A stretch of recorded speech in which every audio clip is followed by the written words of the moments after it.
E se tudo o que você acredita sobre o Espírito Santo estiver completamente errado, durante séculos ele foi tratado como uma força, um símbolo, uma energia misteriosa, mas e se a verdade for muito mais profunda e pessoal do que você jamais imaginou? Existe um detalhe oculto nas Escrituras que a maioria ignora, e entender isso muda absolutamente tudo sobre sua fé, porque talvez o maior desconhecido da fé cristã esteja mais perto do que você pensa, e o que você vai ouvir agora pode transformar a sua jornada espiritual para sempre. Você já parou para pensar que talvez o Espírito Santo seja o personagem mais incompreendido da história da fé cristã? Mesmo sendo mencionado desde o Gênesis até o Apocalipse, sua identidade ainda é tratada como um enigma por muitos fiéis. Por séculos, ele foi reduzido a símbolos e metáforas, um vento, um fogo, uma pomba, mas e se essa visão simbólica estiver ocultando uma verdade muito maior? Estamos falando de uma presença que não apenas representa Deus, mas que é o próprio Deus em ação. Ignorar isso pode ser o maior erro espiritual da nossa geração. Poucos se dão conta de que o Espírito Santo aparece já nos primeiros versículos da Bíblia, antes mesmo da luz existir. Gênesis 1:2 afirma que ele pairava sobre as águas, revelando que sua atuação não começou no Pentecostes, mas no princípio de tudo. Ele estava ali quando o caos reinava, preparando o cenário para a ordem divina. E esse detalhe muda toda a forma como enxergamos o papel do Espírito na história. Não se trata de uma força ocasional, mas de uma presença eterna, ativa e determinante em cada capítulo da criação. Esse entendimento derruba uma das maiores distorções da fé contemporânea: a ideia de que o Espírito é um recurso espiritual a ser ativado em momentos emocionais. A verdade é que ele é uma pessoa divina, sensível, eterna, que pensa, sente e age com propósito. Quando você reduz o Espírito a uma sensação, perde o acesso à sua essência. E o que vem a seguir pode revelar porque isso tem impactado gerações inteiras de cristãos, impedindo um relacionamento verdadeiro com o Deus vivo. Mas isso é só o começo, porque o próximo ponto vai confrontar diretamente a imagem que muitos construíram sobre quem o Espírito Santo é e te mostrar com base bíblica por que ele não é um símbolo ou um acessório da fé, mas a própria manifestação de Deus entre nós. E quando você entender essa verdade, nada na sua caminhada espiritual vai continuar do mesmo jeito. E se eu te dissesse que muitos cristãos adoram ao Pai, seguem o Filho, mas vivem como se o Espírito Santo fosse apenas um conceito abstrato? Essa é a realidade de milhões de fiéis que reconhecem a Trindade, mas tratam o Espírito como uma força vaga, uma energia que aparece apenas em cultos mais intensos. O problema? Isso vai contra tudo o que as Escrituras revelam sobre quem ele realmente é. O Espírito Santo não é um recurso místico, ele é Deus, tão divino, tão poderoso e tão presente quanto o Pai e o Filho. Na Bíblia, o Espírito Santo nunca aparece como coadjuvante. Ele é chamado de o Espírito de Deus, o Consolador, o Espírito da Verdade. Nomes que revelam identidade, propósito e divindade plena. Em Atos capítulo 5, por exemplo, Pedro confronta Ananias e afirma claramente: mentiste ao Espírito Santo. Não mentiste aos homens, mas a Deus. Essa declaração não deixa margem para dúvidas. O Espírito não é uma parte menor da Trindade. Ele é o próprio Deus, agindo com soberania. Não é uma metáfora. É uma pessoa divina. Essa verdade muda tudo. Porque se o Espírito é Deus, então tudo o que ele fala, ordena e inspira tem autoridade absoluta. Isso significa que ignorar sua presença é desprezar o próprio Deus. E talvez esse seja o motivo pelo qual tantas vidas religiosas estão vazias, sem direção, sem transformação real. Mas entender essa identidade abre caminho para algo revolucionário. Um relacionamento direto com o Deus vivo dentro de nós. E o próximo tópico vai te mostrar que essa presença não é recente. Ela vem desde o início de tudo. Prepare-se para voltar às origens. Porque antes mesmo da luz ser dita, antes da matéria ser formada, o Espírito já se movia sobre o caos. Entender esse papel no princípio da criação vai te fazer enxergar que ele nunca foi um convidado ocasional na história. Ele sempre foi o autor silencioso por trás de cada cena divina. Você sabia que a primeira manifestação do Espírito Santo registrada na Bíblia aconteceu antes mesmo da criação da luz? Sim, em Gênesis 1:2 está escrito que o Espírito de Deus pairava sobre a face das águas, revelando que ele já agia quando tudo ainda era caos e trevas. Isso significa que sua atuação precede a ordem, a forma e até a existência da matéria. Ele não aparece apenas quando tudo está pronto. Ele é quem prepara tudo. O Espírito Santo é o início antes do início. Essa imagem é poderosa e cheia de significado. O Espírito pairando sobre o abismo simboliza uma presença ativa no meio da desordem. Um Deus que não foge do caos, mas que mergulha nele para transformá-lo. Onde havia vazio, ele trouxe propósito. Onde havia trevas, ele preparou a luz. Essa atuação revela que o Espírito Santo não é passivo, nem reativo.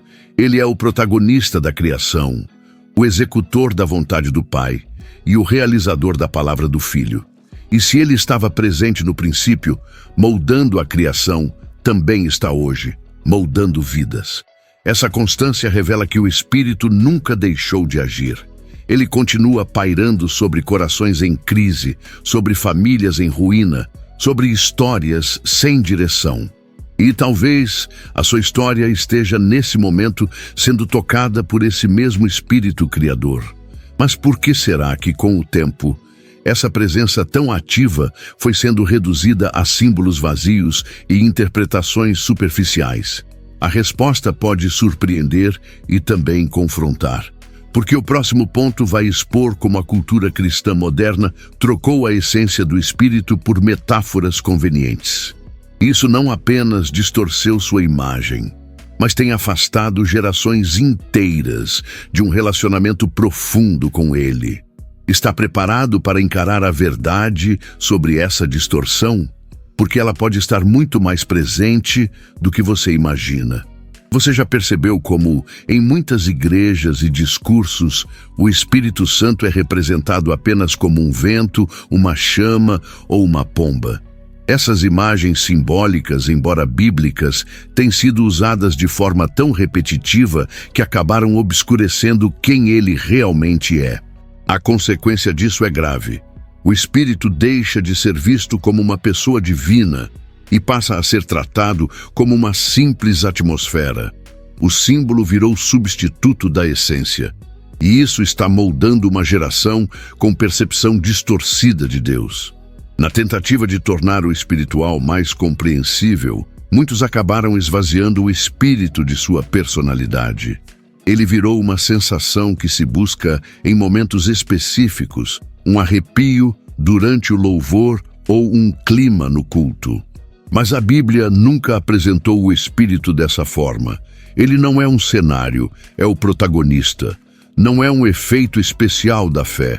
É a própria presença divina agindo com poder, decisão e vontade própria. E ignorar isso é viver uma espiritualidade superficial. Essa redução simbólica é mais perigosa do que parece. Porque quando o Espírito é tratado como um efeito e não como uma pessoa, o relacionamento com ele se torna impossível. E sem relacionamento não há transformação, não há direção, não há vida espiritual genuína. O resultado? Corações que sentem emoções, mas não experimentam renovação. E o que Jesus disse sobre o Espírito, em João 14:16, revela uma dimensão muito mais profunda e pessoal. Porque quando Cristo prometeu outro Consolador, ele não estava falando de uma energia abstrata. Estava anunciando alguém igual a ele, com quem poderíamos caminhar, ouvir e confiar. E no próximo tópico, você vai descobrir como essa promessa muda tudo e por que Jesus disse que era melhor que ele fosse para que o Espírito viesse. A resposta para essa declaração pode transformar completamente a sua visão sobre a presença de Deus hoje. Você já parou para pensar no peso das palavras de Jesus quando ele disse: "É melhor para vocês que eu vá"? Isso soa quase impensável, como algo poderia ser melhor do que a presença física do próprio Cristo. E, no entanto, foi exatamente isso que ele afirmou em João 16:7. A resposta está em quem ele prometeu enviar: o Espírito Santo. Não um substituto inferior, mas alguém igual a ele, capaz de continuar sua missão com a mesma autoridade e intimidade. Jesus não prometeu uma ideia, uma lembrança ou um símbolo. Ele prometeu uma pessoa, o Consolador, o Espírito da Verdade, que estaria conosco para sempre. Em João 14:16-17, ele deixa claro que o Espírito não apenas viria sobre os discípulos, mas habitaria neles. Isso representa uma mudança radical no relacionamento entre Deus e o homem. De um Deus que andava entre nós, para um Deus que agora vive em nós. Não há nada mais pessoal, mais próximo, mais transformador do que isso. E é por isso que a presença do Espírito não é opcional na caminhada cristã. Ela é o elo direto com a vontade do Pai, o canal de revelação da verdade, o combustível da santidade. Quando Jesus afirma que era melhor que ele fosse, ele estava anunciando o início de uma nova era espiritual, uma era onde não dependeríamos de geografia ou visibilidade para estar perto de Deus. Estar cheio do Espírito é estar cheio da própria presença de Cristo em continuidade eterna. Mas se esse Espírito habita em nós, por que tantos ainda vivem como se ele estivesse distante? A resposta pode estar na forma como enxergamos sua atuação. E no próximo tópico, vamos revelar por que o Espírito Santo continua sendo o protagonista silencioso da fé cristã, não só no começo de tudo, mas até hoje, agindo com autoridade nos bastidores da salvação. Prepare-se para enxergar a fé com outros olhos. Você sabia que sem o Espírito Santo, nenhuma transformação espiritual verdadeira é possível? Ele não é apenas um coadjuvante celestial, é o principal agente da salvação, da santificação e da revelação divina. Sem ele, não há arrependimento genuíno, não há nova vida, não há comunhão com o Pai. O Espírito é quem nos convence do pecado, nos guia à verdade e nos sela para o dia da redenção. Onde há vida cristã real, a presença ativa do Espírito, a atuação do Espírito Santo é constante e essencial. Ele não aparece apenas em momentos de manifestação sobrenatural, mas habita nos detalhes do cotidiano de quem crê. Ele inspira orações, ilumina a palavra, fortalece na dor, direciona decisões e consola na angústia. Ele é a voz que sussurra quando tudo parece silêncio, é a presença que sustenta quando tudo parece ruir. Viver sem essa presença é caminhar sem direção, lutar sem força, crer sem revelação.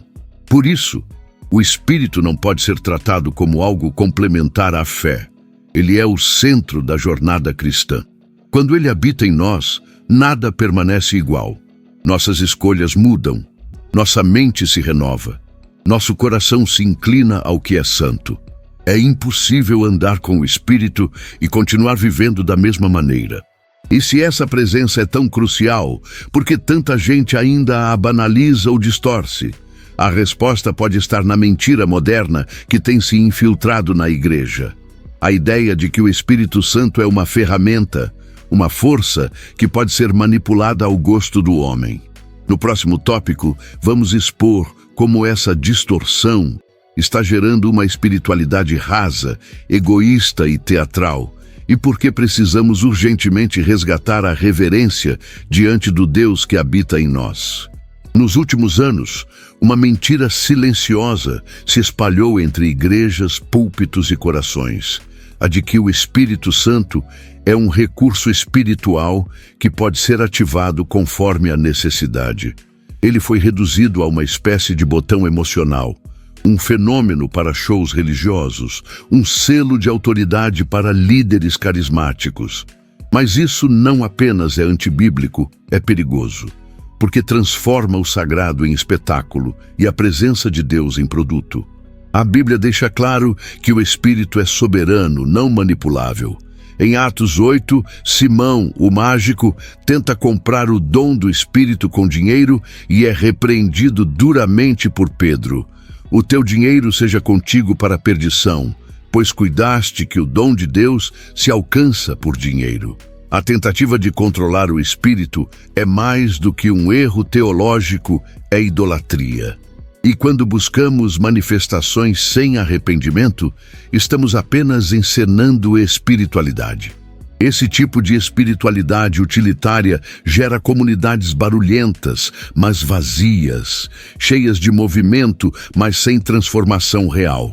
O Espírito não é atraído por câmeras, mas por corações quebrantados. Ele não responde à performance, mas à rendição. Buscar a presença por interesse é trocar o Deus da glória por um ídolo conveniente. E isso tem afastado muitos da verdadeira fé, gerando frustração espiritual e confusão doutrinária. Mas nem tudo está perdido. Há um caminho de volta à autenticidade. E no próximo tópico, vamos mostrar como o Espírito Santo continua operando nos bastidores da história, agindo onde ninguém vê, interferindo em decisões, revelando direções e confrontando o mal com autoridade inquestionável.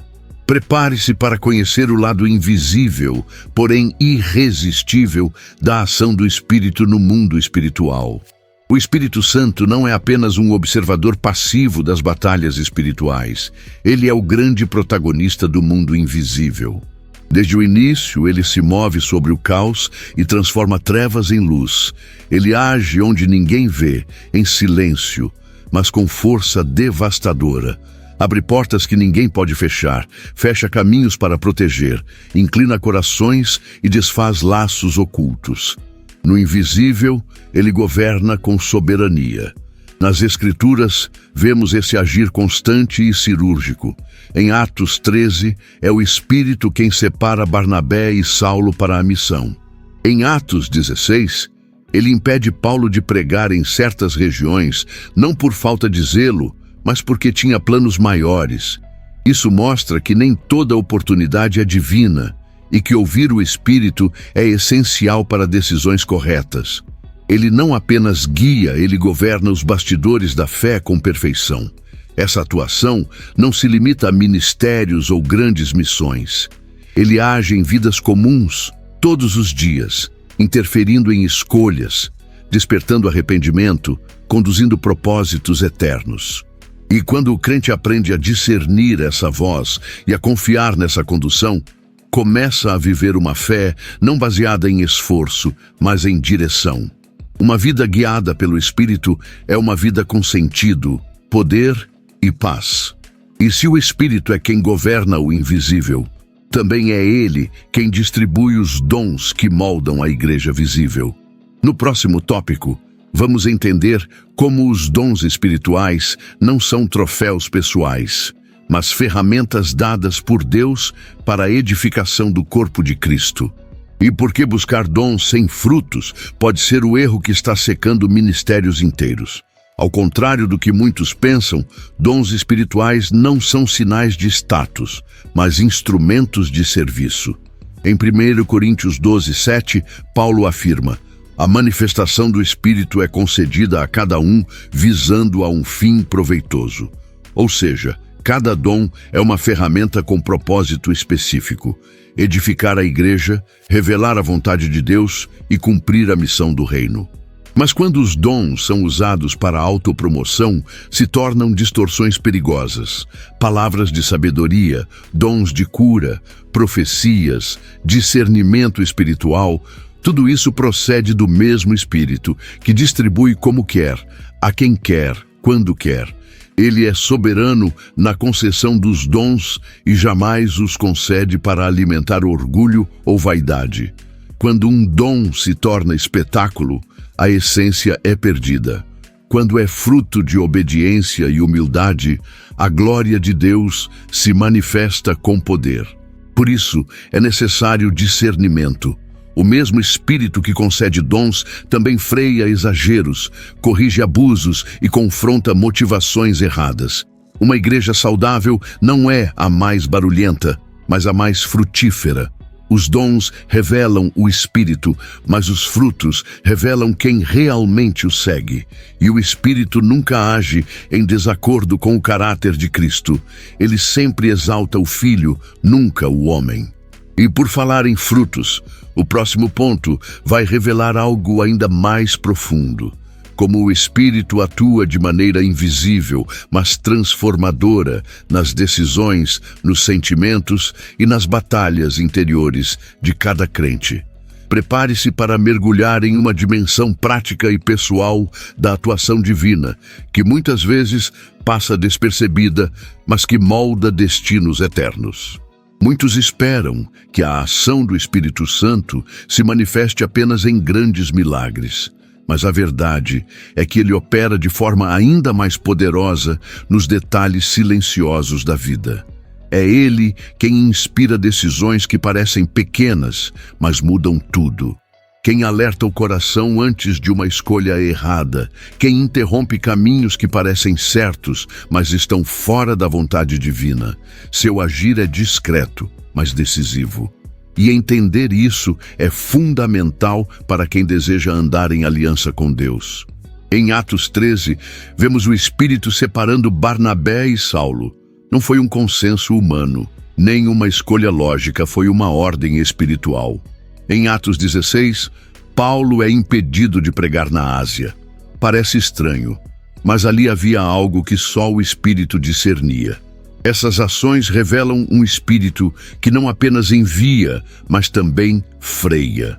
Que não apenas dá direção, mas define o tempo e o lugar. Ele é mais que um conselheiro. É o comandante da jornada espiritual. Essa atuação pessoal e direta exige sensibilidade. O Espírito Santo não força a entrada, ele sussurra. E só os corações dispostos a ouvir conseguem perceber quando ele fala. A vida cristã, sem essa escuta, é como um navio sem bússola, movido por impulsos e emoções, mas sem direção segura. O Espírito guia com precisão e amor, mesmo quando isso significa dizer não para o que desejamos. E quando obedecemos, ele revela o melhor de Deus. Mas essa condução não se limita às decisões do agora. O Espírito também é o selo que garante o destino eterno dos que creem. E no próximo tópico, vamos entender por que sua habitação em nós é a maior evidência de pertencimento a Deus e como essa presença viva transforma não apenas o que fazemos, mas quem somos. O Espírito Santo não apenas visita, ele habita. E essa habitação é a marca que separa o religioso do regenerado. Em Efésios 1:13, Paulo afirma que, ao crermos, fomos selados com o Espírito Santo da promessa. Esse selo é mais que um símbolo, é uma presença ativa, constante e transformadora. Ele não está em nós para observar, mas para reconstruir tudo o que o pecado destruiu. E onde ele mora, nada permanece igual. Sua presença muda pensamentos, desejos, decisões. Não se limita ao culto de domingo ou ao momento de oração, molda cada área da vida. É o Espírito quem nos capacita a resistir ao pecado, a amar o que é santo, a viver em comunhão com Deus. Gálatas 5:22 nos apresenta os frutos dessa presença. Amor, alegria, paz, paciência, bondade, fidelidade. Não são conquistas humanas, são evidências de que Deus está dentro. E essa transformação não acontece da noite para o dia. O Espírito trabalha com constância, nos moldando de glória em glória, à imagem de Cristo, como diz 2 Coríntios 3:18. Ele não apenas mostra onde erramos, mas nos fortalece para mudar. Não apenas revela o que Deus quer, mas nos dá poder para obedecer. Viver com o Espírito é caminhar sob graça e direção dia após dia. Mas e quando ignoramos essa presença? E quando o tratamos com indiferença, resistimos à sua voz ou desprezamos sua santidade?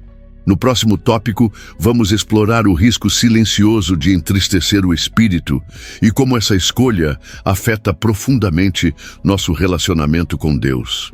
Pouca coisa é mais grave, espiritualmente, do que entristecer o Espírito Santo.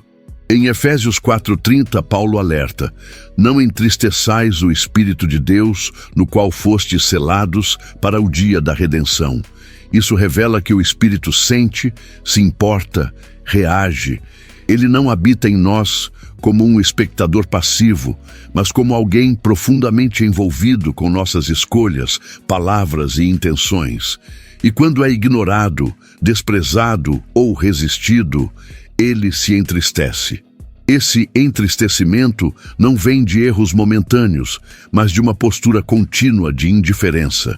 Quando tratamos o pecado com leveza, quando substituímos a comunhão por ativismo religioso, quando preferimos o barulho à escuta. Aos poucos, a voz que antes era clara se torna distante. E a presença que nos envolvia se torna silenciosa. É como um fogo sendo sufocado não de uma vez, mas lentamente por falta de zelo. O salmista Davi entendeu esse perigo quando clamou em Salmo 51. Não retires de mim o teu Espírito Santo. Ele sabia que poderia manter seu trono, sua reputação, mas sem o Espírito tudo perderia o sentido. Porque a maior tragédia da vida cristã não é a queda, é viver sem a presença que levanta. O Espírito não abandona sem aviso, mas se retira de onde não é honrado. E quando isso acontece, o vazio espiritual é inevitável. Mas ainda há esperança, porque o mesmo Espírito que se entristece é o que restaura corações quebrantados. No próximo e último tópico, vamos revelar como cultivar um relacionamento real, constante e profundo com o Espírito Santo e como essa comunhão pode mudar tudo em sua vida, para sempre. Relacionar-se com o Espírito Santo não é um ato religioso, é uma escolha diária de rendição. Ele não busca perfeição, mas sinceridade. Em Isaías 66:2, o Senhor diz: olharei para o humilde e contrito de espírito que treme diante da minha palavra. O espírito não é atraído por performance, mas por quebrantamento. E quem se rende abre as portas para viver algo que vai além da religião, comunhão com o próprio Deus. Esse relacionamento se constrói com escuta, sensibilidade e obediência. O espírito fala, mas não grita. Ele guia, mas não empurra. Por isso, é preciso cultivar silêncio interior, desacelerar a alma e abrir espaço para sua voz. A oração é um dos caminhos mais profundos dessa comunhão, não a oração automática, mas a que brota do coração. Ele não apenas ouve, ele intercede conosco, traduzindo dores em clamor eficaz. A palavra também é essencial. O Espírito é o autor das Escrituras e o único capaz de revelá-las com vida. Ler sem ele é letra morta. Ler com ele é ouvir o próprio Deus falando. O louvor, a obediência e o arrependimento constante também mantêm esse relacionamento vivo. Porque ele não habita onde há dureza, mas onde há entrega. Quanto mais damos espaço, mais ele se manifesta. E se você sente que essa presença se distanciou, ainda há tempo de voltar. O Espírito não desistiu de você. Ele ainda chama, ainda toca, ainda sussurra. Hoje pode ser o recomeço de uma jornada onde o Deus eterno habita em você com poder, amor e propósito. E quando isso acontece, nada, absolutamente nada, continua igual. Talvez você tenha vivido até aqui achando que o Espírito Santo era apenas uma influência espiritual distante. Mas agora sabe, ele é uma pessoa viva, com mente, sentimentos e vontade própria, e deseja se relacionar com você de forma real e profunda. Ele não está esperando por rituais ou performances, está esperando por rendição sincera. O primeiro passo é reconhecer: eu preciso do Espírito mais do que de respostas, mais do que de soluções, mais do que de qualquer outra coisa. Porque onde Ele está, tudo pode ser transformado. Essa rendição acontece em atitudes simples, mas poderosas. Reservar tempo para ouvir, cultivar momentos de silêncio, buscar a palavra com reverência e permitir que o Espírito molde sua oração. Ele não ignora o cansaço, não despreza dúvidas sinceras. Pelo contrário, quanto mais quebrantado, mais ele se aproxima. A presença dele traz vida onde havia morte, direção onde havia confusão, paz onde havia tormento. E ele está disponível agora. O Espírito Santo não é apenas uma promessa do passado. Ele é uma realidade viva, presente e acessível.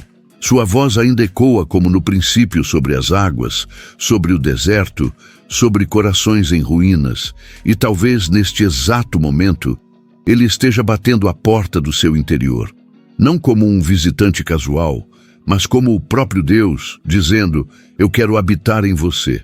Essa decisão é sua. Ele não força a entrada, mas jamais se ausenta de um convite sincero. E se esse chamado tocou algo dentro de você, não ignore. Comente, ore, se posicione. Diga com fé: Espírito Santo, eu te recebo, eu te quero, eu me rendo. Essa simples confissão pode se tornar o início de uma nova vida, marcada não por religiosidade, mas por intimidade. Compartilhe essa mensagem com quem também precisa ouvir essa voz. Porque quando o Espírito encontra espaço, o impossível se curva, o invisível ganha forma e o ordinário se torna sagrado. Até a próxima.